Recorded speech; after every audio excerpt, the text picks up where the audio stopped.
இருக்கிறது, ஒன்றுக்கும் உதவாததா இருக்கிறது. அந்த ஜாடிகளை என்ன செய்ய வேண்டுமா? கழுவ வேண்டுமா? கழுவ வேணும், கழுவ வேணும். அப்பதான் ஆண்டவர் சொன்னார், ஆண்டவரே என் மகன் ஒன்றுக்கும் உதவாதவனாகி விட்டான், அவனுடைய வாழ்க்கை எல்லாம் முடிந்து விட்டது, இனி அந்த பாத்திரம் எதற்கும் தேவையில்லை என்று ஒதுக்கப்பட்ட சூழ்நிலையில் இருக்கிறது.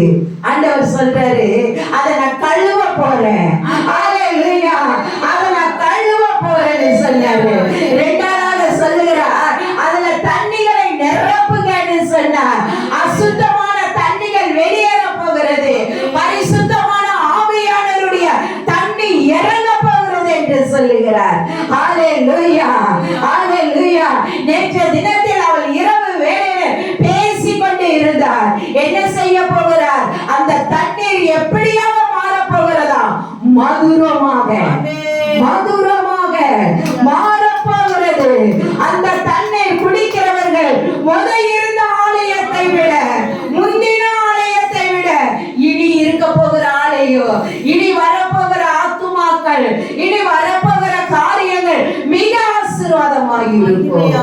ஹல்லேலூயா, ஹல்லேலூயா.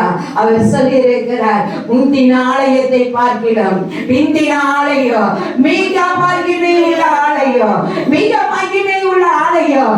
இப்ப அவர் என்ன செய்யறாரு? ஒவ்வொரு அடிகளையும் கொடுத்து, ஒவ்வொரு பாடுகளையும் கொடுத்து, அவங்க கிட்ட இருக்கிற அசுத்தங்களை எல்லாவற்றையும் விலக்கி கொண்டிருக்கிறார். எத்தனை சாடிகளை அவர் நிரப்பினார்கள், அத்தனை சாடிகளையும் மறுபடியும் சமையல் செய்யறவங்க கிட்ட கொண்டு போய் பரிமாறுங்க, பரிமாறுவர்கள் கிட்ட சொல்லி இதை பரிமாறுங்கள் என்று சொன்னார். அந்த கல்யாண வீட்டுக்கு வந்தவர்கள் அப்ப பாருங்க, ஏசப்பா இந்த வசனத்தை நான் எத்தனையோ நேரம் வாசிச்சிருக்கேன், எத்தனையோ நேரம் நான் தியானிச்சிருக்கேன், ஆனா இந்த அளவுக்கு நான் பார்க்கல. இப்ப கல்யாண வீட்டுல எவ்வளவு பேர் இருப்பாங்க? 1-2 இருப்பாங்க இல்ல, ஆயிரக்கணக்கான ஜனங்கள் வந்து அதை ருசிக்க போகிறது என்று சொன்னார். ஹல்லேலூயா, ஹல்லேலூயா.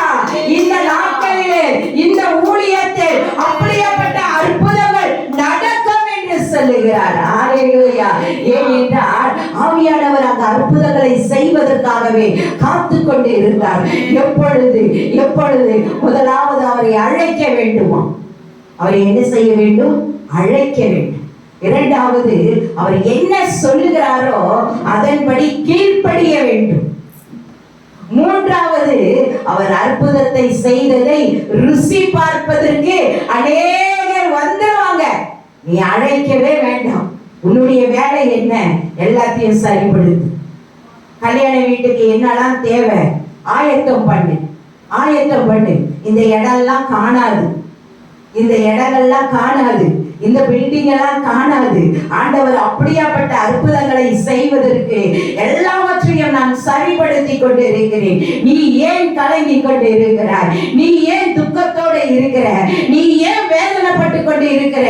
நீங்க ஏன் கண்ணீர் வடிக்கிறீங்க? இல்ல, உன் கண்ணீருக்கு ஒரு பதில் உண்டு, உன் துக்கங்களுக்கு ஒரு முடிவு உண்டு. ஆண்டவர் சொன்னார், பெண்களை அற்பமாய் எண்ணப்பட்ட நாட்களில பெண்களை கொண்டுதான் பலத்த காரியங்களை செய்தார். ஹல்லேலூயா.